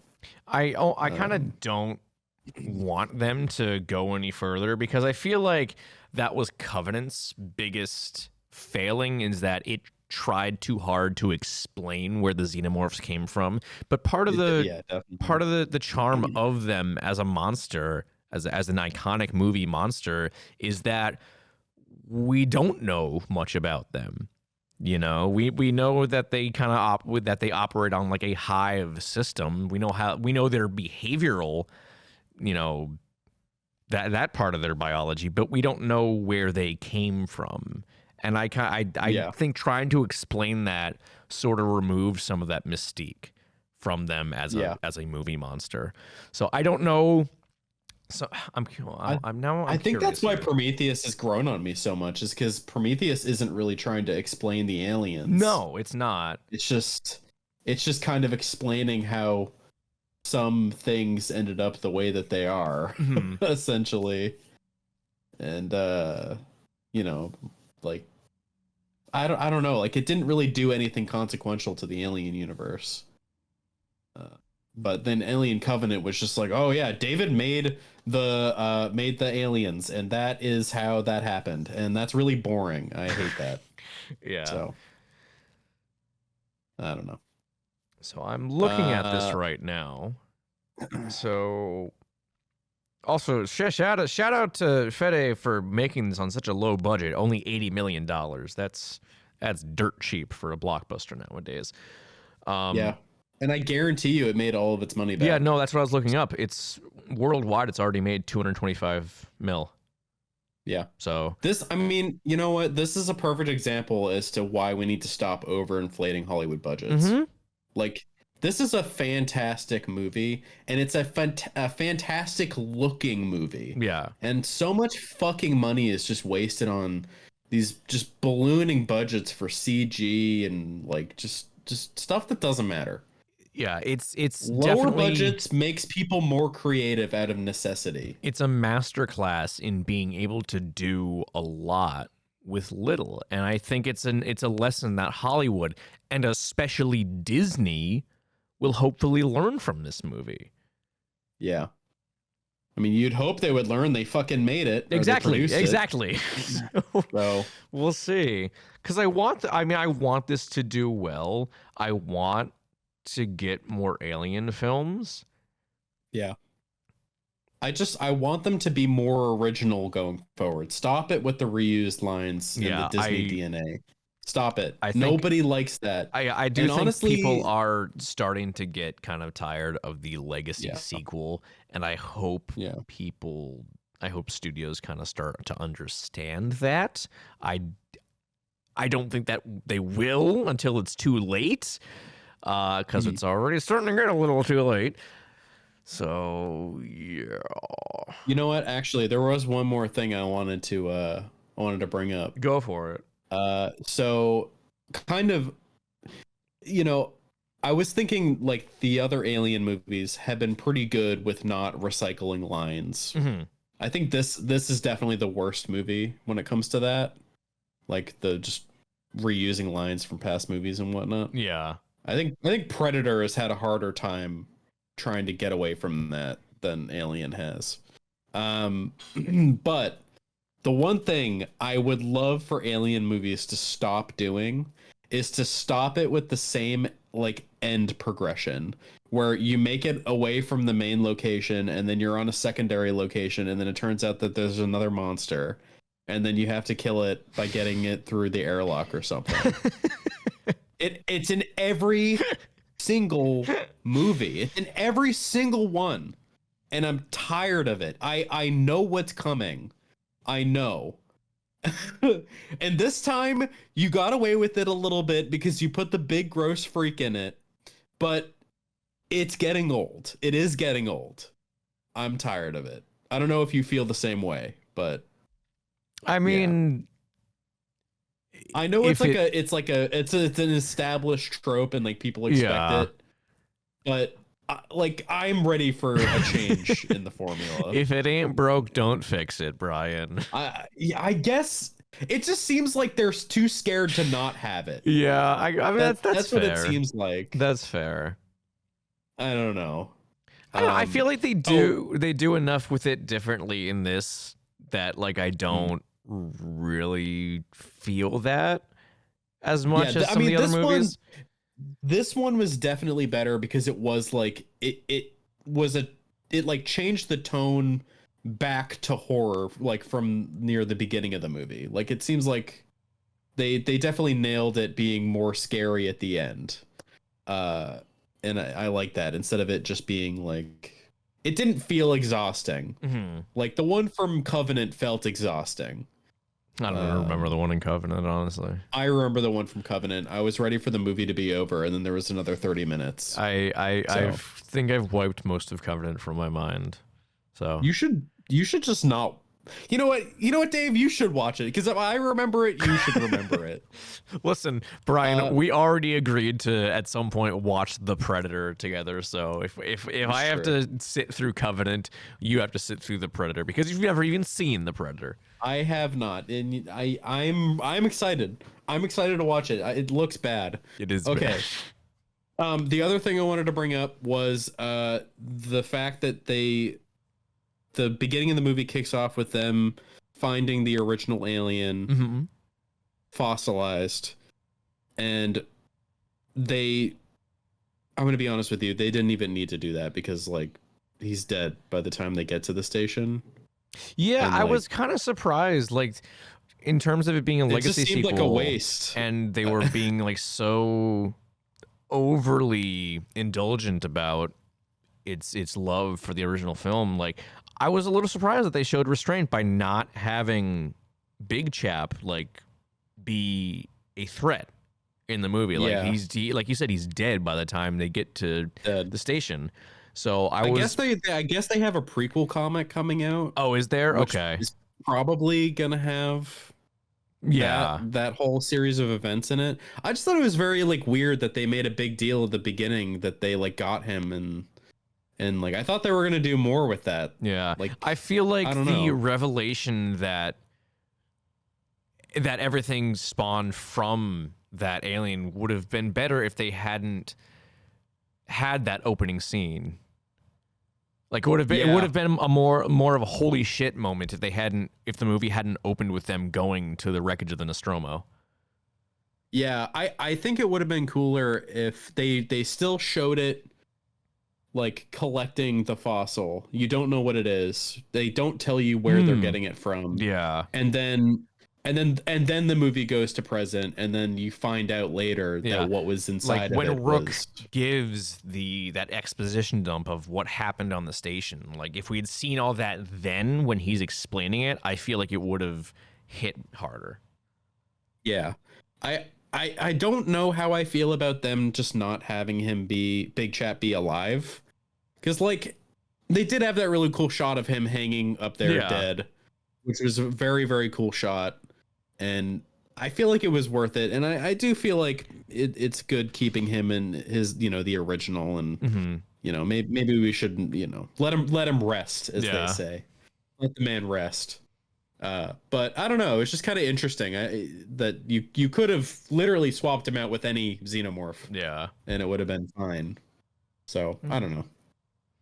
Maybe the prequel comic will be great. Yeah, I didn't know there was a prequel comic. So hey, that's more alien. About it today. That's more alien content that I can consume, and I'm down for that. Brian, I have a question for you. What was your favorite scene in the whole entire movie? Ooh, favorite scene in the whole entire movie.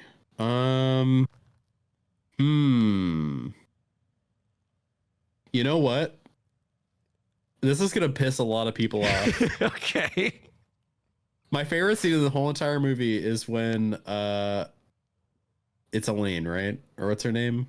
Rain, yeah. Rain. When Rain's falling down the elevator shaft and the alien fucking catches her. I've heard a lot of people bitching and moaning about how that like makes no sense. Really? And like I understand why it doesn't make sense, but also like it's just kind of funny. Okay. That the alien came in clutch. All right. And like I don't know, you can stretch it into making sense. You can stretch it. Like aliens love to capture people. They do it all the time. Yeah, that's like half of what they do. Yeah. I don't know. But no, for real, my favorite scene in the whole entire movie was her flying through the 0G to get through the acid. Nice. That part is actually amazing. And it's, you know what? Fuck it. It's tied with the station crashing into the rings. I just love the like epic scale space destruction. Yeah. That's just fun. And like seeing the glaciers on the rings, like, oh my God. That is so cool. That is so cool. I think I'm gonna go see it in IMAX because I just saw it in RPX. I might go see it. I was kind of thinking about going to see it one more time. So I Sam don't know. just told me she wants to go see it again. So Really? I think we're gonna go Okay. see it. All I right, think we're all gonna go right. see it again. Very nice. Yeah, definitely. All right. Cool. Well, that's from. So what's the verdict, Dave? Well, What do you? I gotta say my. Oh, you have I your need favorite my scene. My favorite bad. I'm scene. so Jesus sorry. fucking Christ, Brian. I'm sorry. I just never think about you. I'm just not considerate. That's so good. Sorry. I'm not surprised. I've known you for this long. I shouldn't be surprised at this point. You are a real son of a bitch, and you know I am too. So exactly. It's fine. I think my favorite scene in the whole entire movie is when when they meet. Well, not meet up, but when they run back into K, and she's in like that hangar, and they're trying to get Andy to open the door, but he's still got like the Weyland-Yutani Oh yeah. programming. So he's like, nope, we're gonna die if I do that. And like it keeps cutting to like way back where the alien is, and it just keeps getting closer and closer and closer, and they're getting like more and more exasperated, like, oh my fucking god, open the door, she's gonna die. It's like, no, we're gonna die. That is a tense scene, and I love it, especially like when it like cuts to them looking at Kay and the aliens like rising up from behind her. Ah, chills, dude. It's so good.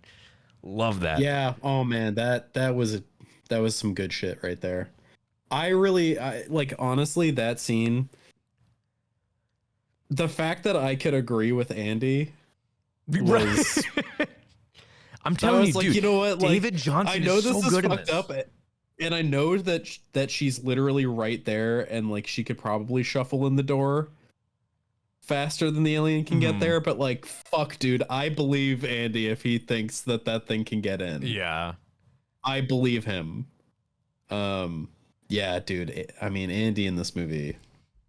he was the star of the show. I think he was the best actor, best performance in this. I also loved the scene where he is standing in the melted like cryo room, and he's doing his reboot, and like his eyes roll back. That shit was so cool. It was like he was being possessed by the company. I know, yeah, because it had the Weyland-Yutani logo on his eyes. Yeah. Oh my god, that's so cool. I loved that scene. Yeah. Yeah. Good shit. All right. Is that it? Are we done? Have we discussed Romulus to death enough? I think so. I have one more question. Okay. Would you want to see Fede Álvarez do another Alien movie, or would you rather see different takes? I don't know. I think it depends what they want to do.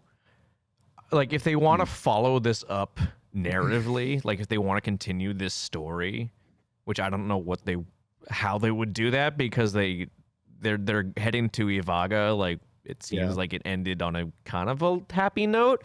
So I don't know what they would do for that. If we never see them again, I wouldn't mind. Yeah. So.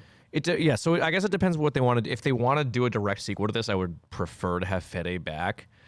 But if they want to just do like another movie that has the aliens in it, then I wouldn't mind getting someone else in. I don't know. Yeah. I mean, I think that's basically where I stand on it too. Yeah. I think if we got Rain and Andy back, that would be cool. I mean, it seems like there's definitely a little bit more story to explore. Yeah. That being said, if we don't, then what else? That being said, Fede Álvarez has gone on record saying that he would be more than happy to do an Alien versus Predator film as long as he co-directs with Dan Trachtenberg, who directed Prey. And I don't think shit, that's like a dream team mashup right there. I know. That could be like one of the best films in both those franchises if that happened.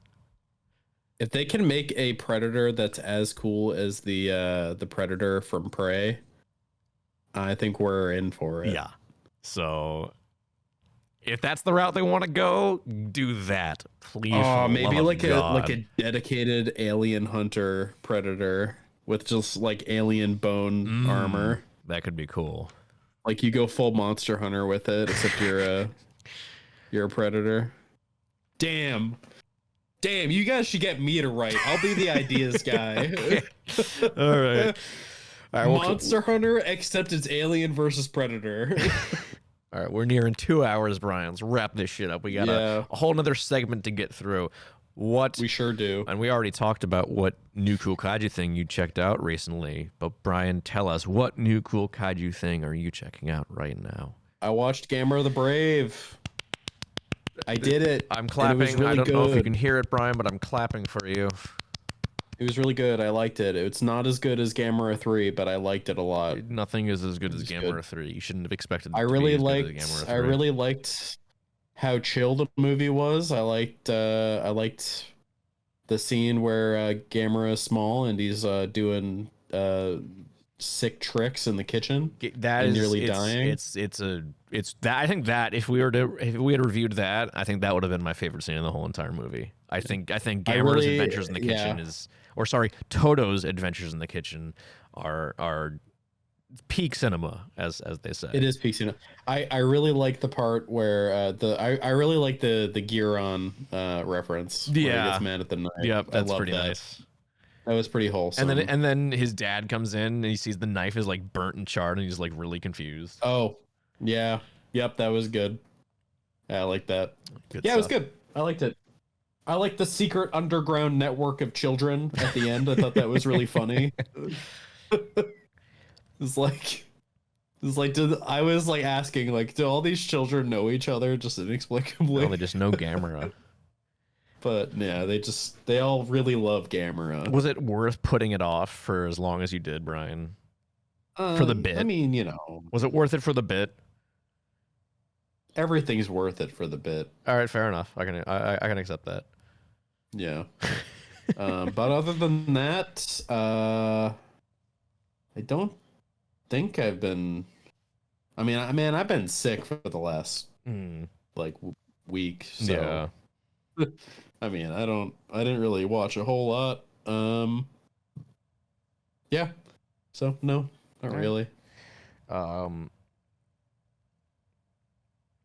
Well, we saw a movie with the monster, a big monster.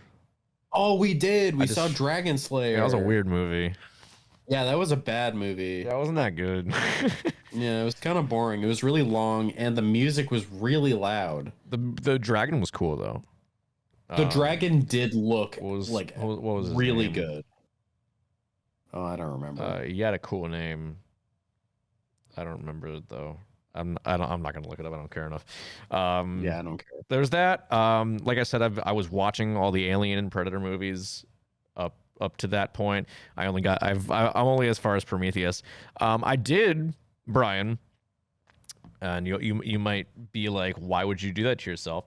I did actually watch Godzilla King of the Monsters the other day because I've been slowly so ever since we did the 2014 review, I've been kind of like wanting to just go through the MonsterVerse entirely, and I've just kept on doing that. Like I think last time on the last episode we did, I mentioned I had rewatched Kong Skull Island and had a blast, and this time I watched Godzilla King of the Monsters. And I don't know what it was about this time around, but like there was just more that bugged me about the movie. I think I like it even less now. I was just like, man, this movie kind of sucks. For a second, you had me thinking that this was the beginning of like the King of the Monsters, like a David Scrivani apology run. No, I like it less. I like it less. Oh man, yeah. I'm gonna be honest. The last time I watched it, I think I liked it less. So I think every time I rewatch it, I like it even less. Yeah, I think it just keeps getting worse. I just don't watch it. So when I said I'm going through the entire MonsterVerse, I mean I'm including like tie-ins as well. So I've been reading like the comics and stuff because like I read Godzilla Awakening a couple months ago when we. Rest in peace. When we we're doing our Monarch predictions, so I had already kind of started on that. So I had read Godzilla Aftershock, which is the tie-in comic to King of the Monsters before this, and that's the one that's rest in peace. Yes. So whoops. Aftershock is weird because it introduces Emma, it introduces Alan Jonah, it introduces the Orca. But I don't understand it. It doesn't really serve any purpose, because you would think that like throughout the entire comic, like Emma and like Jonah is the villain. He's still the antagonist. Emma is not yet an antagonist like she is in the film. It's still not explained why she ends up going to work with Jonah. Like Jonah tries to kill her multiple times in Aftershock. Mm-hmm. So why would she like willingly go to this dude and be like, hey, you want to wake up a bunch of monsters and like hopefully not destroy the world? It's just stupid, man. It's just stupid. Doesn't make any I sense. know, like I shouldn't, like the canonicity of tie-in comics is dubious already. So it's like I'm thinking about this way too much. Like general audiences will not give a shit about the tie-in comics, but listen, I am a podcast host. It is my job to overanalyze things. So that's my argument here. But yeah, King of the Monsters still a bad movie. Oof. Get mad. Yeah. Wherever you are, get mad. I think that's it though. I think that's all I've been checking out. Mm. Oh, no, new Oxygen Destroyer came out. Guardian of the Universe, their third album. It's really good. I think it's their best album yet. I have a review that just went live today on Kaiju United.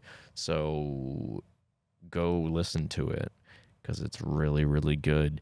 And they're on tour right now, but I think the tour is about to end. So by the time this episode comes out, they might not be on tour anymore. Wow, what a piece of news, Sorry. Dave. Nice, you're too late. Yeah, but yeah, I'll listen to it eventually. Yeah, it's really good. Again, I really do think it's their best record. It's the most well-rounded, and the production is mwah, sounds incredible. Love it. Good job, Oxygen Destroyer. Okay, well, I think that's going to be it for us for Talking Toku. Yep. You can go follow us on Facebook and Instagram and Twitter and YouTube at Talking Toku. Actually, what is our new YouTube handle, Brian? Oh, that's right. So the rare announcement from me about social media. We have a new account on YouTube called Talking Toku. Just Talking Toku, normal. And we have nothing on it yet. But we are going to be uploading some backlogs of episodes probably. And we're also going to start streaming probably in the month of October. Potentially this month coming up. Yes. September. We're going to be doing Resident Evil 6 probably for October and just miscellaneous games in the future. But we will have our YouTube account linked once we actually have some stuff on it. But if you want to look us up and subscribe now, feel free. I mean, that would be cool if you want. Yeah. And then on top of that, our Discord server is also becoming increasingly active. There's more people joining, and it's making me really happy, actually. Yeah, it's pretty awesome. We have that linked on our Instagram account and probably our other socials, but I don't control those, so I don't know. So, yeah. So join our Discord and game with us. We were playing Phasmophobia the other day, and Dave and I got spooked and died a lot. Yeah, we didn't. Actually, we died every time. We died literally every time. Every game we played, we died. So that. Yeah, we died. Yeah. So come help us. Be good. Yeah, we gotta hunt ghosts together. Please give us a hand. Yeah. But. But yeah, that'll be it. Go check us out on all those. Go check out Kaiju United, obviously, because now I have to say that. I say it all the time anyways, but now I feel even more obligated to say it now that I'm staff. So go check out Kaiju United or else. Officer Dave here will arrest you. Exactly. I will ban you from ever watching a Godzilla movie ever again. Yep. I'll break into your house and destroy every copy of a Godzilla movie you own. Right, well, now you're just threatening violence on people. I never said on people. I'm destroying their copies of Godzilla merch. It's destruction of property, not assault. It's a different crime. Wow. It's a totally different crime. God. Okay. Jesus. Damn. We'll see you guys next week. Bye. I'm gonna call the police.